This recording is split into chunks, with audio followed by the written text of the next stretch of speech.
Reunir, restaurar, conservar, rescatar del olvido, preservar la gran historia y las costumbres más cotidianas. Detrás de cada colección hay una sensibilidad especial, sentido del deber, constancia y un mar de anécdotas e historias dignas de escuchar. Bienvenidos a Todo Colección, el podcast de los muy ilustres coleccionistas. El coleccionismo de objetos curiosos es una ventana abierta a la imaginación. Hay piezas inusuales que revelan intereses, historias y motivaciones que, sin una lógica aparente, nos sorprenden por su extrañeza. Un nivel de dificultad y especialización que expresa la individualidad coleccionista y nos conecta con la cultura y nuestra historia. Coleccionar y estudiar objetos peculiares es algo más que poseer cosas. Va más allá de la lógica, por eso nos fascina y es motivo de nuestra más sentida admiración. Estás escuchando Todo Colección, el podcast de los muy ilustres coleccionistas. Bienvenido, bienvenida a Todo Colección. En el episodio 190, en Cardinal 190, conversamos con el doctor Fernando María Navarro Pellicer. Nuestro invitado, además de médico y divulgador de la salud, es integrante de grupos de investigación de la Sociedad Española de Medicina General, reconocido impulsor y formador en nuevas tecnologías aplicadas a la medicina de atención primaria. También nombrado Guardó de Honor en Llaurí, localidad de Valencia, por su compromiso con la recuperación del patrimonio histórico. El doctor Fernando María Navarro es un coleccionista excepcional especializado en escupideras. De entrada, lo de las escupideras puede que te cause un poco de grima. Es un asunto muy poco común, pero te aseguro que se tratan de unos objetos muy singulares de gran delicadeza y exquisitez, como vas a comprobar a continuación. Todo Colección, donde viven tus recuerdos. Buenas, doctor. Gracias por atendernos en el podcast de Todo Colección. Muy bien, muchas gracias por la presentación y encantado de estar con vosotros, que ya os conozco como coleccionista, como comprador, en fin, es importantísimo que exista Todo Colección y por lo menos así tenemos una unión, ¿no? en este universo. Sí, una comunidad de preservadores. Sus inicios coleccionistas, por tradición familiar, intereses, en resumen, ¿cuánto tiempo lleva coleccionando? Bueno, sí, yo creo que más o menos de los 16 años. Pero y siempre, incluso de pequeño, me acuerdo que me encantaban las cosas antiguas. No sé si por tener unos padres, porque mis padres eran muy mayores, se casaron muy tarde y eran muy mayores, con lo cual mi padre, por ejemplo, había estudiado sin luz eléctrica. Imagínense lo que es eso. Entonces, tenía una fascinación por todos estos objetos, desde lámparas de gas que se utilizaban, etcétera. De ahí, pues yo creo que esa fascinación por lo antiguo, por lo que ya no existe, por lo que ha sido único, pues a mí me maravilla, me sigue maravillando. Cuando hay un objeto, le digo que casi lloro, es decir, la emoción me embarga cuando veo una cosa que ya no existe y que tiene una historia y que ha tenido un sentido y que ha habido unos artesanos que lo han fabricado. Es decir, que a lo mejor incluso ahora serían incapaces en algunos casos de realizarlo, ¿no? O sea, por ejemplo, cuando uno ve un reloj, pues dicen, caramba, ¿qué han hecho aquí, no? ¿Qué han fabricado? Y cosas más sencillas, como es el caso que nos ocupa hoy, pero bueno, pero que forma parte de nuestra historia. Yo creo que empecé, por lo que le digo, hace jovencito, hace los 15, 16 años, a guardar algunas piezas, en este sentido. Vamos, que no comenzó por los cromos y por los tebeos, como casi todos los niños. Sí, un cromo no me gustaba, pero no me emocionaba tanto como ver un objeto ya de pequeño antiguo. Es decir, le podría hablar de muchísimos objetos antiguos que la gente pues no conoce, Es decir, siempre me ha llamado la atención. Desde los inicios de la electricidad, desde cuando existía la corriente continua en las casas, que la gente no lo ha conocido. Aquí en casa mi padre era dentista y teníamos incluso pues corriente continua para los motores, con las válvulas rectificadoras, en fin, es meterse en otro tiempo y en otra época, ¿no? Pero bueno, pero que está ahí y que la podemos sacar. De ahí viene la colección que nos ocupa hoy. Sí, porque, vamos, dentista sin escupidera no lo hay. Claro, exactamente. De ahí viene un poco, porque la colección es de escupideras. Primero quiero hacer un matiz, porque tanto en Todo Colección como en Internet se confunde mucho la escupidera con el orinal. Porque esto viene porque en Sudamérica, creo que es en México o en Argentina, al orinal también se le llama escupidera, porque me imagino que lo gastarían para escupir. Hay coleccionistas de orinales, por supuesto. pero no tiene nada que ver. Es decir, la escupidera es un objeto que puede ser de cristal, de loza, de metal. Yo las que colecciono, tengo de todas, pero las que colecciono son las de cerámica. Ahora explicaremos por qué. En Estados Unidos y en las películas de vaquero vemos muchas de metal, sobre todo por la época en Estados Unidos de los bosques, que la gente mascaba tabaco. Al mascar tabaco tenían que escupirlo y lo hacían sobre escupideras de metal. Pero no es el caso nuestro. En el caso nuestro nos hablamos de la escupidera de cerámica, ¿eh? Y ahí es donde está el interés de las escupideras, que cuando mi madre vio, ya cuando ya tenía una colección, decía, uy, qué cosa más asquerosa, pero cuando las vio puestas, dice, oye, qué bonitas son, qué preciosas son. Y ahí es donde viene el tema, es decir, cómo un objeto que ahora veremos que es sanitario, ya sabéis que soy médico, pues que se utilizó, hemos tenido una pandemia hace nada, ¿no?, del COVID, pero es que tuvieron una pandemia de tuberculosis en el siglo XIX, principios del XX, y para esa pandemia, igual que ahora se han utilizado las mascarillas, se utilizó no solo la higiene, sino que se prohibió escupir en el suelo, no habían Kleenex, mucha gente no llevaba pañuelo, y entonces se utilizaban las escupideras en la entrada de las casas, de los colegios, de los notarios, de los médicos, no escupideras, objetos donde se ponía un poco de lejía. Claro, un objeto que así, a simple vista, muy sucio, pero que los artistas lo han sabido cambiar, hacer bonito, hacer que fuera decorativo, combinarlo incluso con los paragüeros. Creo que hay alguna fotografía por ahí donde se combina tanto la escupidera con el paragüero para poner el paraguas. Incluso se hacían algunos muebles para poner la escupidera. Es decir, que es un objeto que, siendo para la higiene, se convierte en un objeto artístico de cerámica, que además forma parte de nuestra historia, que si se pierde, eso se ha perdido. Es decir, llega un momento, de hecho, yo he cogido y me han regalado muchas escupideras que la gente no sabía si eran un cenicero, si era un macetero, no sabían para qué era, y simplemente eran un objeto para sanitario, es decir, sanitario y decorativo. Y es que además en Levante hay una tradición de la cerámica. De la cerámica. De hecho, por ejemplo, la mayoría de escupideras son de aquí, de Manises. O sea, dentro de Levante, de Manises, de la fábrica de Manises, hay muchas fábricas. Una se llamaba La Egipcia, casi todas han desaparecido. Yo tengo escupideras de Manises, tengo escupideras de Jaén, tengo escupideras de Triana, tengo escupideras de cerámica de Limoges, de Francia. Escupideras de cerámica hay de muchos sitios, pero bueno, aquí en Valencia se llevaba la palma. Y es curioso, porque además, fíjate que aquí tenemos un museo que es el Museo de Cerámica González Martí, que no tiene escupidera, que se pusieron en contacto conmigo, pero no tienen, podían haber tenido, porque algunas no son caras, es decir, podían haberlo tenido como representación de lo que era la escupidera en el arte y en la tradición sanitaria. Por ejemplo, cuando empecé a catalogarlas, fue un amigo mío el que fue a catalogarlas, que fue el director, el fundador del Museo de Cerámica de Manises, José Rollo Vilar, que era gran ceramista, tenía una fábrica de cerámica al lado del aeropuerto. No sé si ha ido a Valencia, había una fábrica allí que parecía árabe, ahora ya no está, no existe. Pues es el que empezó a fabricar. Además se emocionaba, pues decía, mira, esto lo hizo mi abuelo, esta la hizo mi tío. ¿Cómo lo sabíamos quién la había hecho? Porque en la base, en la parte de atrás, hay un número en casi todas las piezas, y ese número identifica al fabricante de la pieza, de quién había hecho esa pieza de cerámica. Bueno, y escupideras pues hay circulares, con patas, triangulares, hexagonales, octogonales, en fin, de todos los tipos. Tienen la característica de que tienen una abertura en la parte de arriba y luego tienen una pequeña abertura en el lateral, que es por donde se vaciaba el líquido, para que se quedara desinfectado. Pero luego, pues, no sé, había, por ejemplo, también cerámicas de Talavera, con imágenes de caza, que las tengo también.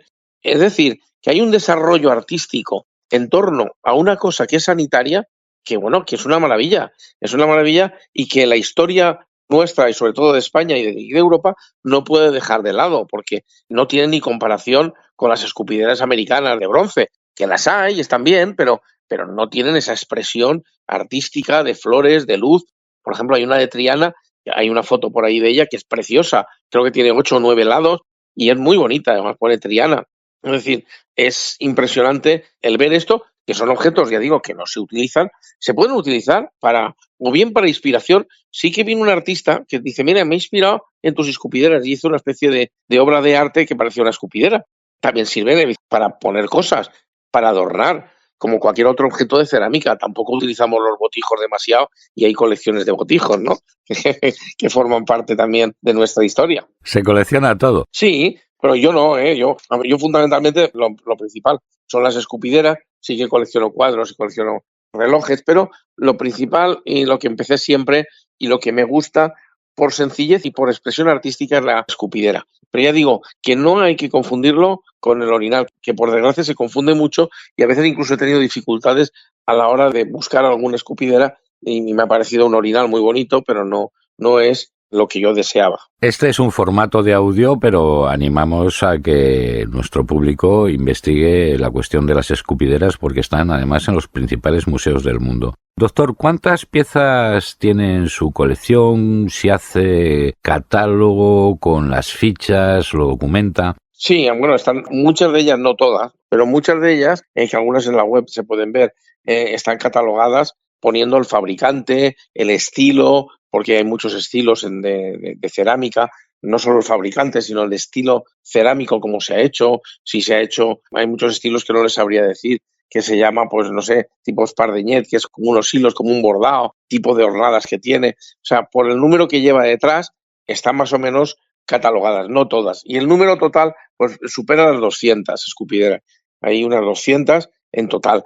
Aparte que hay algunas que son de cristal y unas de metal para que la gente lo vea, las diferencias, incluso alguna de metal de pie, como las que utilizaban los dentistas antiguos, pero la colección en sí es de escupideras. Hay una cosa curiosa, que hay una que yo les digo a mis amigos que es para escupir en la mano, pero en fin, para gastarles la broma, que es muy pequeña, que es la más pequeña del mundo, hay una foto mía con ella, y no es que sea la más pequeña ni era para escupir, sino que era un objeto tan representativo que en las casas de muñecas del siglo X, finales del XIX, se ponía una escupidera pequeñita.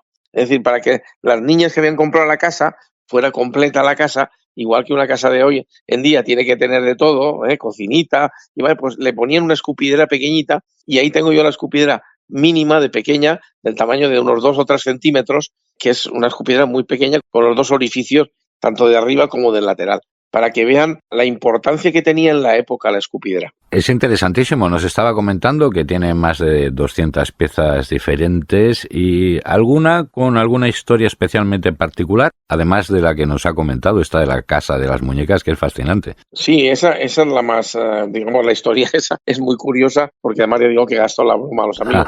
No, las otras no le puedo decir, la que más tengo son de cerámica de Manises, en las que más hay, de una fábrica sobre todo que se llamaba La Egipcia, que ya desapareció, y luego, pues ya digo, interesantes como pieza así rara, la de Limoges, pues es una pieza muy, muy rara, ya no es cerámica, sino que es una porcelana muy fina en las esquinas, y claro, también las escupideras lo que tienen, que al ser de cerámica, pues se rompen. De hecho, mis hijos cuando eran pequeños han roto alguna, ¿no? Algún balonazo. Pero se rompen y claro, en muchas casas pues se perdió mucho porque se rompía. Era un objeto que ya no se gastaba, se tiraba al jardín y se rompía. Pues algunas ha habido que restaurarlas, la mayoría están íntegras. Incluso he llegado a comprar en Jaén, compré una prácticamente nueva, no, o sea, en una tienda que no la habían vendido, aún estaba a la venta. Sin embargo, aquí ya no se encuentra. Te dicen los ceramistas que te la pueden hacer, te pueden hacer una nueva, pero no hay. Están todas limpias, por supuesto, no tienen ningún resto de la tuberculosis, porque es otra cosa que preguntan los amigos, oye, ¿están sucias? No, no están todas desinfectadas, están limpias. Además, estaban limpias porque siempre se les ponía lejía adentro. Yo lo conocí de pequeño, ¿eh? Yo de pequeño sí que llegué a conocer las escupideras, porque en casa de mi abuela había, en el pueblo, porque mi padre, al ser dentista, pues también tenía alguna en la entrada de la clínica, o sea que estaban, y aquí en Valencia, en algunos sitios, aún llegué yo a una casa de seguros, tenía yo 18, 19 años, tenía un par de escupideras en la entrada. Muchas van a parejas y otras hacen juego con los antiguos paragüeros que se ponían para poner los paraguas a la entrada de casa y hacían la combinación de ambas cosas. ¿Ya disfrutas de Todo Colección en la palma de la mano? Descarga la aplicación de Todo Colección en tu móvil. Compra, vende, negocia, puja. Consulta en tiempo real Todo Colección, donde viven tus recuerdos.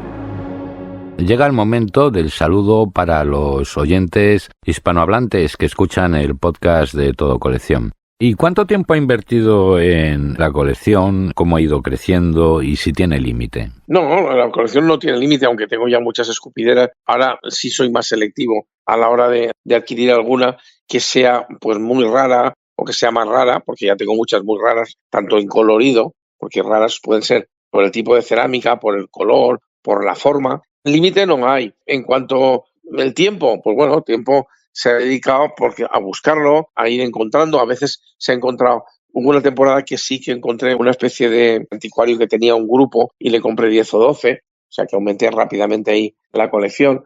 Por lo demás, me han regalado muchas, ¿eh? La verdad que hay gente que me dice, oye, tengo unas escupideras porque he encontrado por casa, y hay gente que me ha regalado. O sea, no tiene límite y bueno, lo importante para mí como coleccionista, porque una de las cosas que además suele preguntar ahí en todo colección es, uno, ¿por qué colecciona, no? Yo creo que coleccionamos por el amor a lo antiguo, por el amor a verlo y para poderlo compartir. Es decir, no es una cosa monetaria, que bueno, que sí, pues está bien y se puede ganar dinero. Yo no he vendido ninguna, pero igual que los cuadros. Pero la satisfacción de ver una obra de arte, la satisfacción que a mí por lo menos me produce, ya es suficiente. Es decir, es un pago fenomenal y la posibilidad de compartirlo con gente como ustedes o con los amigos o que la gente conozca eso, o sea, que lo puedan ver, o sea, que lo puedan, digamos, ser museístico, pues yo creo que es fantástico. Porque si no lo hiciéramos, se perdería, no lo verían y sería un espectáculo pues que se ha perdido. Es decir, que no sabemos ni de qué va.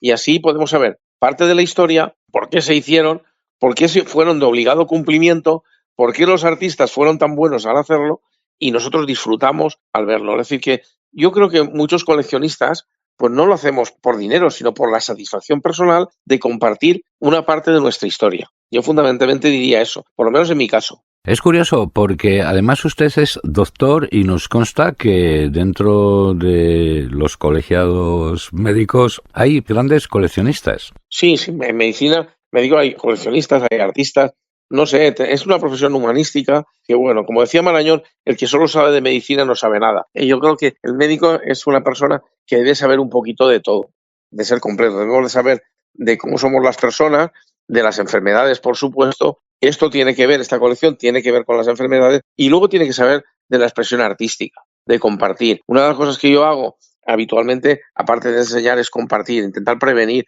incluso por la radio. Y lo de las escupideras pues, también forma parte de eso. Es decir, oye, intentar compartir con la gente historias que, bueno, pues como igual que el día de mañana y cuando pasen 200 años, diremos, oye, hubo una epidemia de COVID y allí llevamos unos tapabocas ahí, en fin, y a lo mejor queda un tapabocas muy bonito y alguien se lo colecciona. Tendrán que pasar 200 o 300 años para que nuestros bisnietos, tataranietos o lo que sea, vean eso. Pues aquí lo mismo. Aquí irá pasando el tiempo, pero eso quedará y perdurará para que la gente pues lo pueda ver. Y luego, en fin, la cerámica ha perdido mucho porque ya sabemos que ha venido mucha cerámica de China, no con la calidad que hacían los artesanos de aquí, pero tanto el precio del gas, el precio de cualquier pieza, porque por ejemplo una simple escupidera, pues a lo mejor tenía que entrar a un horno, porque eso lo he visto yo, tiene que entrar a un horno 3 y 4 veces. Entrar en un horno 3 y 4 veces, aparte de pintar la mano, pues supone un gasto impresionante, claro. ¿A qué precio luego lo tiene que vender un artesano en un mercadillo, por ejemplo,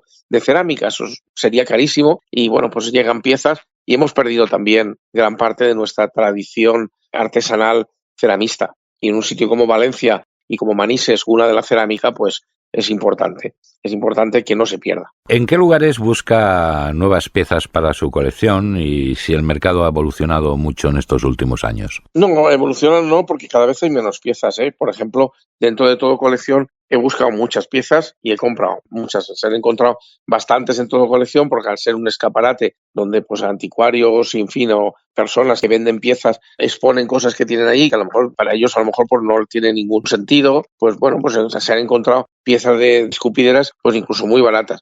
Hay caras y he tenido que comprar alguna cara porque era muy rara. Pero en toda colección las he visto y las he comprado. Otras en algún mercadillo también, mercadillos de estos que hay por los pueblos, donde hay piezas que han vaciado pisos y cosas por el estilo, es donde cuando si veo una escupidera, desde luego la suelo comprar. Incluso muchas veces aunque la tenga, porque a lo mejor pues está mejor o no está rota, etcétera. Y eso pues también sirve por darse una vuelta y encontrar alguna escupidera pues que, en fin, aún se encuentra en gangas. Han ido subiendo de precio porque digo que yo sé que hay algún coleccionista más. En su día también me dijeron que había uno por Madrid, yo no lo he conocido. Por Madrid había un dentista que se coleccionaba alguna escupidera, pero no lo sé. También compré una colección, pero eran unas 15 o 20 piezas de un coleccionista que se había desprendido de ella. Me imagino pues que le habrían dicho en casa que no caben, porque también otro problema que hay en este tipo de colecciones es que tienes que disponer de un sitio, de una casa grande, porque si no, pues claro, en un piso pequeño que es lo que se lleva hoy, pues no puedes llenarlo de escupideras, pues te tiran a ti y a las escupideras a la calle. Coleccionismo y convivencia. Sí, las dos cosas tienen que estar ahí. ¿Y qué factores influyen en el valor de una escupidera? Si hay falsificaciones, ¿cómo va el asunto? No, falsificaciones no hay, porque al ser un objeto, primero, desconocido, entonces nadie lo falsifica. Luego, no es un objeto excesivamente caro. Vamos a ver, estamos hablando de precios que no son excesivamente caros. ¿Qué influye? Bueno, pues que esté rota, por ejemplo, que le falte algún trocito, eso le debilita el precio. Si está impecable, que no tiene ninguna tara, pues sube. Y luego, si es una cerámica especial, por ejemplo, si es un reflejo de muchos colores o un reflejo metálico, metalizado que se hace, pues eso es más caro. Si es una escupidera como la que he comentado, francesa, tipo Limoges, que ya son porcelana, eso sube mucho más caro. Si es una escupidera que no es la habitual, por ejemplo, que es triangular o que es octogonal, son más caras. Que tenga patas, porque hay escupideras, tengo muchas yo que tienen pies, es decir, pues también son más caras. La más sencilla es la redondita con un agujero al medio, que sea solo de un color, es decir, blanca, por ejemplo. Esa pues es más sencilla. Pero así todo hay algunas que incluso en la parte de arriba había algunas que tienen como un plato, es decir, que el orificio se podía destapar, que si lo destapamos pues queda como una circunferencia. Es decir, que hay variantes y todas esas cosas influyen en el precio. Pero falsificaciones aquí afortunadamente no hay. Te podrían hacer algunas, es decir, si yo encargo una a un ceramista, pero claro, no se considera una falsificación, se considera una creación nueva de una escupidera. No lo he encargado ninguna, pero no es falsificación. Y, doctor, ¿a qué retos se ha enfrentado como coleccionista? Dificultades, bueno, una gente tienes que gastar a veces el dinero para tener cosas. Otra, el hecho de catalogarlas más o menos, pues también es difícil. El hecho de perder el tiempo en hacer fotografías y llevar un cierto orden. El hecho de tener vitrinas para tenerlo. Esto en cuanto a este tipo de colección. Hay otras colecciones, como por ejemplo, que ustedes han comentado ahí, como son los relojes, que hubo un podcast que lo vi completamente. Pues bueno, eso lleva más complicación porque tienes que arreglarlos algunos, tienes que llevarlos a arreglar. Al final tienes que aprender, como tuve que aprender yo, algo de relojería para no tener que gastarme tanto el dinero, sino de poderlos arreglar también. Pero en cuanto a la escupidera, no, a la escupidera realmente grandes retos no le veo yo. O sea, le veo el tema, por eso, de poderlo disfrutar y de catalogarlos y saber las cosas que hay y saber incluso que detrás de ellas incluso pues ha estado el Museo de Cerámica de Manises y hay otros museos que a lo mejor incluso cuando oigan este podcast se interesan como tal. Porque ya digo que lo que no hay que confundir, y lo repito varias veces porque si no, eso va en detrimento de la colección en sí de la escupidera. Es decir, no tiene nada que ver con el orinal, ¿eh? Es decir, en la escupidera es la escupidera y lleva un arte especial que no tiene nada que ver con lo otro y tiene que ver con la historia y la historia de la tuberculosis para vencerla. Fue un arma de las que se utilizó en el final del 19, principios del 20, para prevenir la tuberculosis que fue mortal en muchos casos. Insisto a nuestros oyentes que aunque el asunto les parezca un poco escabroso, cuando vean las piezas, que son similares algunas a ceniceros, son de un detalle, de una factura, unos diseños que dejan asombrados. ¿Y le han reclamado su colección para alguna exposición o muestra? Sí, lo que pasa es que digo que la principal, digamos, museo de cerámica que hay en Valencia, que es el Museo de Cerámica González Martí, que es el Palacio de Marqués de Dos Aguas, por la dirección se puso conmigo para que cediera, pero cambiaron el director y luego ya no hablamos, porque es que además me dijo, oye, es que no tenemos en los fondos, tenemos cerámica de todo tipo, valenciana, y sin embargo eso no lo tenemos. En fin, no lo sé, en algún día estoy dispuesto a enseñarlo, a dejarlo, en fin, lo que haga falta para que eso esté ahí y por lo menos forme parte de la historia. Efectivamente, como usted decía, la factura que llevan las piezas, cada ceramista intentaba hacer una pieza más bonita, que fuera vendible, que fuera bonita para la casa, que adornara ese rincón, por así decirlo, tan asqueroso para lo que se iba a utilizar y que fuera muy bonita. Y eso yo creo que hacía esmerarse al artista, con lo cual las piezas son muy bonitas. O sea, podían haber hecho algo más vulgar, podrían haber hecho como un cubo, ¿no? No, hicieron piezas auténticas, imágenes de cacería, imágenes que son casi bordado, imágenes con distintos colores. Piense que cada color que se pone en la cerámica hay que cocerlo de forma distinta, con lo cual se lleva un trabajazo impresionante para un objeto, digamos, tan vulgar. Eso es lo que llama la atención. Hace un momento nos comentaba lo del coleccionismo de relojes, el podcast en concreto con Enrique de Vicente, que además nos dejó muy claro que llevaba un estilo de vida muy atareado y que a través de la restauración, reparación de relojes Morez en concreto, que era en lo que estaba especializado, pues que se relajaba. Y la pregunta es si el coleccionismo cura, es terapéutico. Sí, la verdad es que sí.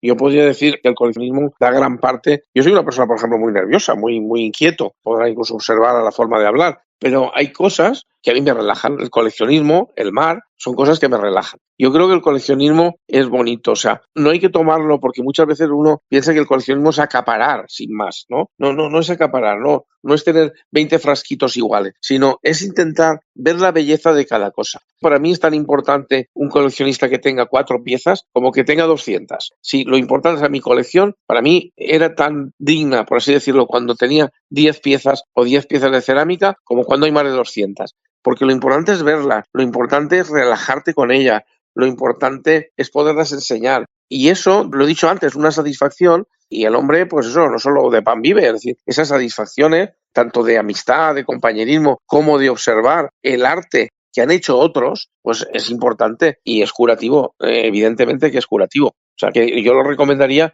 a muchísima gente, pero que hay mucha gente que a lo mejor dice, ay, yo no colecciono porque, para hacer una colección como esa, ¿cómo voy a tener yo 200 piezas? No se trata de la cantidad, se trata de calidad y amor que le ponga el coleccionista a lo que está haciendo. Para mí, es una opinión. ¿Cuánto vale? Sigue la cotización de tus tesoros con Orientaprecios, la mayor base de datos para aproximarte a la tasación de lo que compras, vendes o subastas. Orientaprecios de Todo Colección. Llega el momento del minuto de oro, el del consejo o reflexión para el coleccionismo. ¿Nos podemos extender más? Bueno, el minuto de oro. Yo le diría a todos los coleccionistas, primero, que enhorabuena a todos, porque todos compartimos una idea más o menos similar. Efectivamente, que no dejemos en lado nuestra historia. En eso me da mucha envidia los americanos, que con cosas que a lo mejor de hace 50 años ya te dicen que forma parte de su patrimonio histórico, y aquí tenemos cosas de 300 años, de 200 años, y a veces no lo apreciamos con el cariño y con la dificultad que eso puede tener. Entonces, importantísimo que veamos la historia de las cosas, que sepamos incluso cómo están hechas, porque ni muchas piezas de cerámica, por ejemplo, de estas, no estaban hechas ni siquiera con los hornos de gas que tenemos ahora, o la electricidad. Muchas de ellas se han hecho cuando no existía luz eléctrica. Muchas piezas se han hecho a lo mejor con hornos de carbón, con escasez de materiales. Muchas se han hecho en la época de la guerra, donde no había casi de nada. Y todo eso forma parte de la historia. Y todo eso es lo que los coleccionistas recogemos, y no solo está en los libros, sino con la muestra de cosas que nosotros podamos tener, pues enseñarlo a nuestros amigos, nuestros hijos, nuestros nietos y a generaciones venideras, porque hoy en día además tenemos la suerte que con estos podcasts, con las webs, con la fotografía digital, pues todo eso va a perdurar más. Es decir, no necesariamente tenemos que tenerlo de forma, digamos, táctil, sino que la gente puede disfrutar más de esos museos, por así decirlo, naturales o virtuales, como es Todo Colección en sí, por ejemplo. Yo diría eso, o sea que darle las gracias, por supuesto, por esta entrevista, y que creo que le sirva a la gente y que anime a coleccionistas y a jóvenes también a tener sus colecciones. Colecciones que, ya digo, no tienen por qué ser costosas, y la colección de escupideras en sí no es costosa. O sea, había piezas de escupideras muy baratas, luego se han ido encareciendo, evidentemente.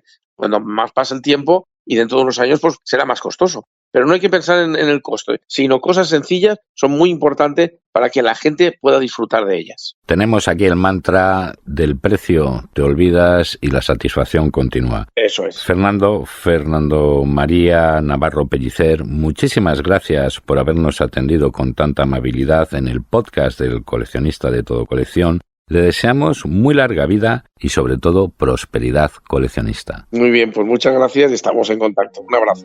Estás escuchando Todo Colección, el podcast de los muy ilustres coleccionistas.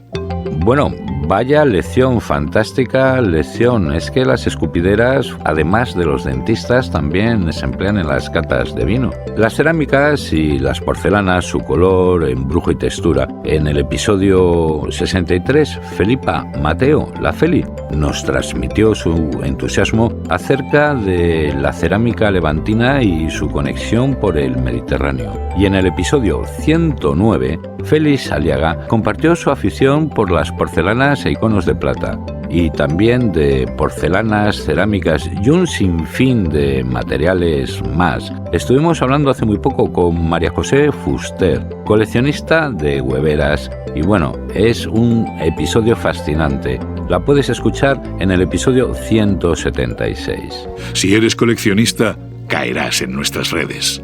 Sigue la actualidad y los lotes más curiosos en los perfiles de Todo Colección en Facebook, Twitter, Pinterest, Instagram y canal YouTube de Todo Colección. Pues hasta aquí el episodio de hoy. Nos puedes regalar un me gusta o un comentario. Tu retroalimentación es muy valiosa, o sea que si te tomas la molestia de ponernos unas palabras, quedaremos más que agradecidos. Es más, si acabas de aterrizar en nuestro programa, suscríbete al podcast del coleccionista. Es fácil, gratis y libre de impuestos. Y si quieres participar en esta aventura divulgadora, te invitamos a que nos escribas un email con tu propuesta de invitado o invitada a comunicación@todocoleccion.net. De esta forma, nos ayudas a enriquecer este canal que, gracias a personas como tú, mantiene viva la cultura del coleccionismo. El coleccionismo es cultura. Insisto en que te cuides mucho y te recuerdo que con el servicio de envíos de Todo Colección y Pago TC, todo es más fácil, económico y sencillo. Aquí, a pie de micro, te habla Ignacio del Valle. Nos vemos, nos escuchamos en el próximo episodio de Todo Colección, donde viven los recuerdos más fascinantes. Fin de la cita. Hasta el próximo episodio de Todo Colección, el podcast de los muy ilustres coleccionistas. Seguimos en contacto en el Facebook, Twitter, Pinterest, Instagram y canal de YouTube de Todo Colección.